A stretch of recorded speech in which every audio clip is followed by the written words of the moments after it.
ये अभी तक तो भाई साहब इसमें कोई अलग से लेयर बनी हुई मेरे को दिखाई नहीं दी। ये पूरा का पूरा पेट्रोल, मतलब ये ब्लेंडेड पेट्रोल ही दिखाई दे रहा है। ये देखिए, कहीं आपको कोई लेयर दिखाई दे रही है क्या? और इसीलिए बीच में मेरा मन कर रहा था मैं जार उठाऊं, लेकिन मेरे को लग रहा था कि इसमें जो है वो हिल जाएगा, तो ये संभावना बन जाएगी कि स्टिर हो गया और इस वजह से शायद ये लेयर्स जो बन रही थी वो अलग हो गई। यहाँ पे कोई लेयर दिखाई नहीं दे रही है, तीनों में ही कहीं कोई लेयर नहीं है। खैर ये तो प्योर पेट्रोल है, इसमें कोई संभावना ही नहीं है, लेकिन बाकी दोनों में कोई लेयर नहीं दिखाई दे रही। UEM जयपुर एक आदर्श लक्ष्य है। भावी छात्रों के लिए अच्छी नौकरी, भविष्य के लिए तैयार कौशल के साथ अच्छी शिक्षा। अब जरा आप इसमें कुछ कहना चाह रहे थे सर, बताइए। मैं वही जो मैंने सबसे पहले बोला था, अलग अलग केमिस्ट्रीज हैं, अलग अलग केमिकल कंपाउंड्स हैं। अगर आप एक नया केमिकल कंपाउंड एक पुराने मेटलर्जी और पुराने प्लान में डालोगे, पुराने पात्र में डालोगे, जो एक पुराना केमिकल या दूसरा केमिकल कंपाउंड से कंपैटिबल है, तो काम नहीं करेगा, कोई संभावना नहीं है। इसीलिए E20 कंप्लायंट जो इंजिन्स हैं। नहीं तो आप क्या कह रहे हैं, गलती किसकी? नहीं, मैं कह रहा हूं, अगर ये बताइए कंपैटिबिलिटी नहीं है और उसमें आपने डाल दिया ईंधन या डलवाना पड़ा ईंधन, तो किसकी गलती है इसमें? जिसने ईंधन डलवाया उसकी गलती है, जिसने ईंधन उपलब्ध कराया उसकी गलती है? जिसने ईंधन उपलब्ध कराया उसकी गलती है, वेरी फ्रैंकली। क्योंकि जो एनर्जी कंपनी है उसको E10 भी आपको सप्लाई करना होगा, एक ट्रांजिशन होगा और एक ट्रांजिशन होना चाहिए। फिर जब गवर्नमेंट बोलेगा कि ठीक है, आफ्टर दिस ट्रांजिशन फिर और कोई E10 फ्यूल अवेलेबल नहीं है, तो ये असल में इसके लिए जो कंपैटिबिलिटी के हिसाब से अगर फ्यूल होगा तो तकलीफ नहीं होगी, वो नहीं हो रहा है, इसलिए ऐसा हो रहा है। एक बड़ी खबर आ रही है, वो आपको बता दूं, E20 एथेनॉल ब्लेंडेड मामले को लेकर सुप्रीम कोर्ट में याचिका दायर हुई है।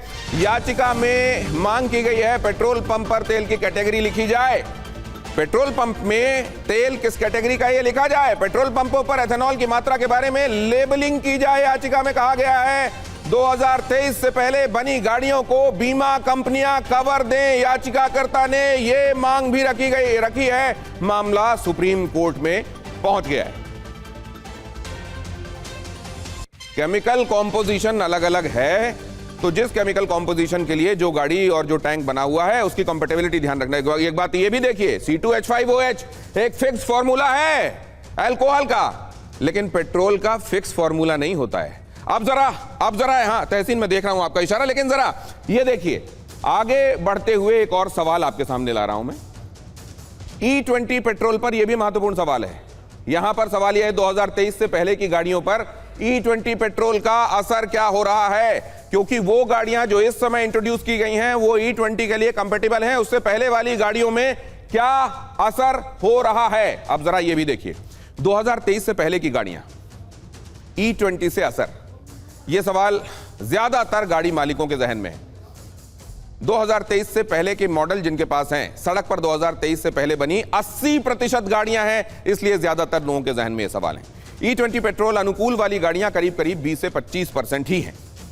E10 पेट्रोल अनुकूल गाड़ियों में डाला जा रहा है E20 पेट्रोल। रबर पार्ट्स और फ्यूल पाइप में खराबी के लगातार दावे हो रहे हैं।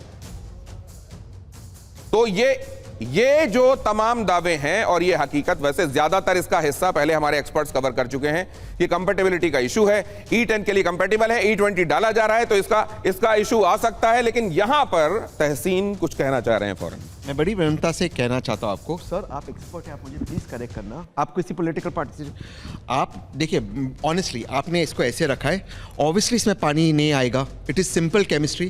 सर आप उनको बताएं पानी कैसे आएगा please. Sir I request you, थोड़ा सा दर्शकों को हम सच बताएं। अरे बिल्कुल आइए सर, बताइए। इसमें नहीं आएगा, ये केमिस्ट्री आएगा पानी। सर बताइए। अगर टैंक स्टिल रहेगा तो वो मर्ज नहीं होगा। अगर आप इसमें 2 चम्मच पानी डाल दें, केवल 2 चम्मच, और थोड़ा सा शेक कर दें, हर गाड़ी का टैंक चलते समय शेक करता है, वो स्टेबल नहीं रहता है, उस समय यह पानी अलग होने लग जाएगा। नहीं तो पानी मिलाना पड़ेगा ना पहले।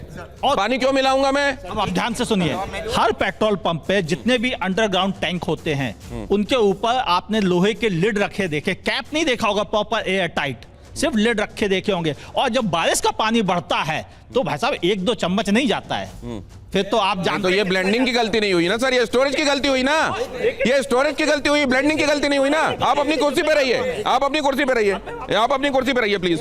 हाँ, दो एक चीज कहना, फिर प्रदीप प्लीज आप जवाब देना। सर एक जो रीजन है जो कहा था इसको 2030 तक इसको लागू किया जाए एथेनॉल 20 को, क्योंकि जो हमारे 1 लाख करीब पेट्रोल पंप है वहाँ पे स्टोरेज चेंज करना होगा, एयर टाइट करना होगा जैसे सर ने कहा, ताकि पानी नहीं जाए। दूसरी चीज़ सर, बड़ी विनम्रता से हरदीप पुरी सर और नितिन गडकरी सर कह रहे कि देखिए आपके दो नाम आप जरूर लेते हैं लेकिन आप पॉलिटिक्स नहीं कर रहे हैं। हाँ। सर प्लीज आप मेरी बात, मैं तो केवल अंडरलाइन कर रहा हूं, आप नाम ले रहे हैं लेकिन आप पॉलिटिक्स नहीं कर रहे हैं। लो मुझे नहीं तोड़ना है, अगर आप प्लीज इजाजत दें।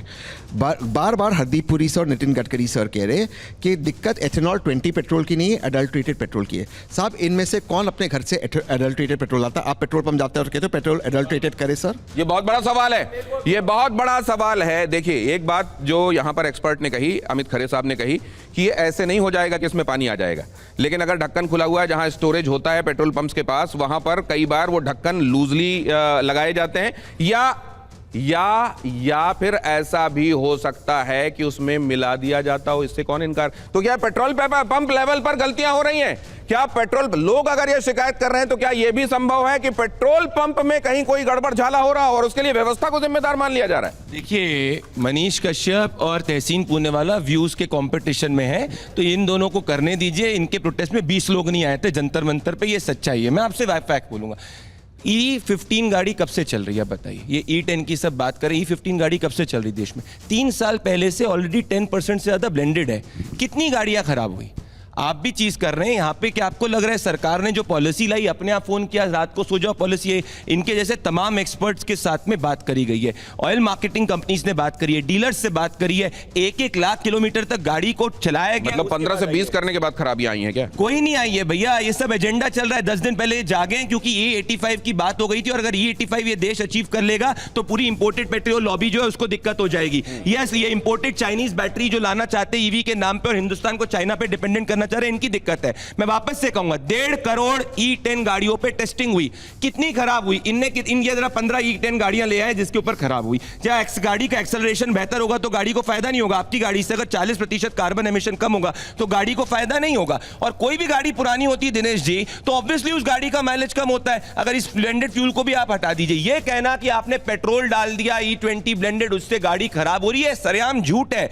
E10 कंप्लायंट और नीति आयोग की सबकी बात करें। ठीक है, आप दोनों की बात है। नहीं सर, अब जरा मूल मुद्दे पर फिर से आता हूं मैं।